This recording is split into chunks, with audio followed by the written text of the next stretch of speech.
اتنا کہوں گا کہ اگر ہمارے دل میں کسی کے لیے حسد ہے اس حسد کو نکال دیں. ہم اور آپ کسی کی چغلی کیا کرتے ہیں تو چغلی سے بچ جائے. ہم اور آپ کسی کی غیبت کیا کرتے ہیں تو غیبت سے بچ جائے. غیبت والوں کے تعلق سے قرآن کہتا ہے کہ غیبت کرنے والا ایسے ہی ہے جیسے کہ وہ مردار بھائی کا گوشت کھا رہا ہو. کیا پسند کرو گے؟ کسی مردے کا گوشت کھانا آج کا مسلمان پسند نہیں کر سکتا. اور وہاں تو ہے ایسا ہی ہے جیسے کہ اپنے بھائی کا مردے بھائی کا گوشت کھایا ہو. میری ملت کے نوجوانوں ذرا دل پر ہاتھ رکھ کر کے سوچو کہ ہم ایسا کرتے ہی نہیں. اگر کرتے ہیں تو غیبت سے باز آ جائیں, اگر کرتے ہیں تو چغلی سے باز آ جائیں. اور یہ بیماری جو ہے نا کہ چغلی غیبت ایک دوسرے پہ تہمت الزام تراشی مردوں میں کم عورتوں میں زیادہ ہے. مردوں میں کم عورتوں میں زیادہ ہے. اور چغلی کی تو وہ نحوست ہے, اور نحوست ہے کہ چغلی کی وجہ سے خاندان میں لڑائی, گھر والوں میں لڑائی, خاندان کا خاندان تباہ ہو جاتا ہے. اچھا زمین میں 2 منٹ میں ایک روایت پیش کرو, 2 منٹ کا وقت. ایک بڑا راجہ مہاراجہ تھا. کیا نقصان ہے چغلی کا آپ سن لیجیے. غیبت ہوا کہ کسی کے پیٹھ کے پیچھے برائی کرے, سامنے نہیں پیٹھ کے پیچھے برائی کرے. اور چغلخوری کیا ہے؟ چغلخوری یہ ہے کہ آپ کے منہ پر آپ کی جیسی بات, ہمارے منہ پر ہماری جیسی بات. آپ کے پاس گئے تو ہماری شکایت, ہمارے پاس آئے تو آپ کی شکایت. اسے چغلخوری کہتے ہیں. اور یہ باتیں آج کی اسلام کی شہزادیوں میں زیادہ ہے. اگر اسلام کی شہزادیاں میری ماں بہنیں سن رہی ہو تو خواہ کرو. نبی نے فرمایا کہ چغلخور جنت کے قریب ہی نہیں جائے گا جب تک کہ سچی توبہ آپ نہیں کر لیتے ہو. ایک راجہ مہاراجہ تھا, بڑی شان سے شادی بیاہ کی ایک رانی سے. جانتے ہیں چند دنوں تک کا تو معمول ٹھیک رہا. اتفاق سے جو گھر کا راجہ جو ہے کہیں میلہ میں گیا, اس وقت غلام خریدا جاتا تھا. آج تو غلام ہم نہیں رہے, ہم آزاد ہیں. اس وقت غلام خریدے جاتے تھے. گیا میلے میں, ایک شخص کو خریدا, غلام کو لے کر آ رہا تھا. کسی نے کہا, مشورہ دیا کہ راجہ جی کہاں لے کر کے جا رہی؟ تو بہت بڑا چغلخور ہے, یہ تو بھاری رقم دے کے خرید لی, یہ تو بہت بڑا چغلخور ہے, آپ لے جائیں گے آپ کے گھر میں جھگڑا کروا دے گا. کہا کہ نہیں میں خرید لیا, میں جیسا چاہوں گا میرا غلام ویسا ہی کرے گا. ٹھیک ہے, لیکن جس کی جو لت ہوتی ہے, جس کی جو عادت ہوتی ہے, وہ عادت اور لت جلدی جاتی نہیں ہے. راجہ لے آیا, چند دنوں کا معاملہ تو ٹھیک رہا, لیکن ایک مرتبہ جو لت تھی نا, لت وہ ابھر. رانی سے کہنے لگا اس غلام نے کہ سنو, آپ کو پتا ہے کہ راجہ جی دن میں کہاں جاتے ہیں؟ رانی نے کہا وہ جنگل میں جاتے ہیں شکار کرنے کے لیے. کہا نہیں, شکار کا کچھ نہیں, آپ گھر میں رہتی ہیں اور راجہ جی کسی اور عورت کے پاس جاتے ہیں. چغلی کر دیا. اب رانی دیش میں آئے تو سمجھاؤں, آئے تو بتاؤں.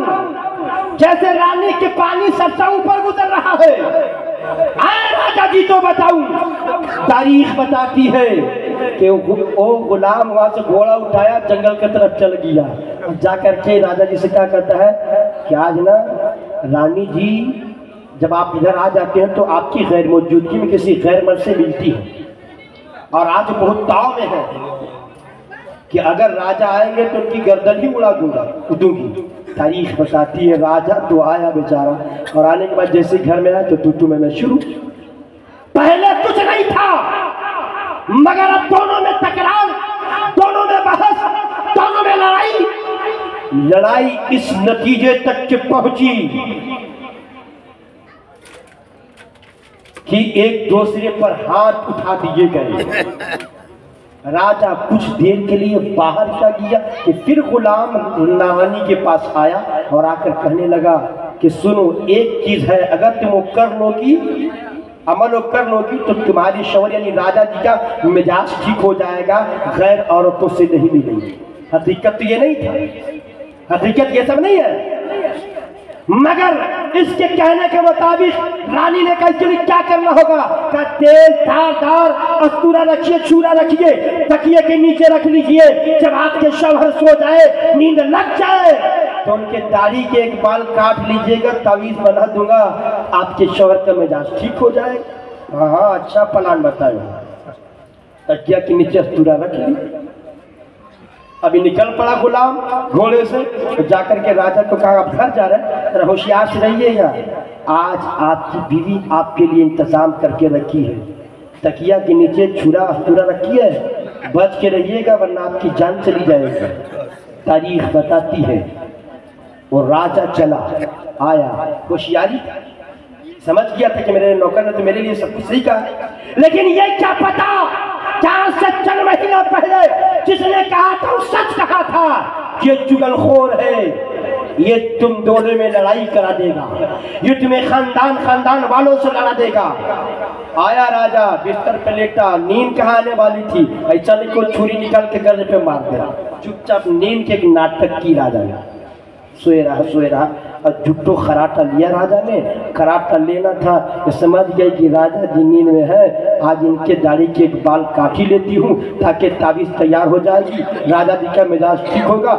ہاتھ لگائی، استورا لی، اور تو سو تھوڑے رہا تھا راجہ، ہاتھ کو پکڑا، کہنے لگا حرام زادی تو میری جان مارنے والی تھی، میرے نوکر نے تو مجھے پہلے ہی بتا دیا تھا کہ تو مجھے جان مارنے والی ہے۔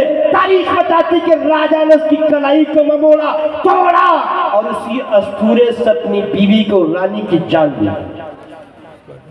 جان لینا تھا کہ اس کے بھائی کو، باپ کو، گھر والے کو پتہ چلا تو ادھر سے چند لوگ آ گئے، اب راجہ جی کے خاندان والے ادھر، ادھر کے خاندان والے ادھر، یہ چگل خور کی وجہ سے ایک خاندان دوسرے خاندان سے لڑا، اتنا لڑا کہ ایک نہیں کئی جانیں جو ہے چلی گئی۔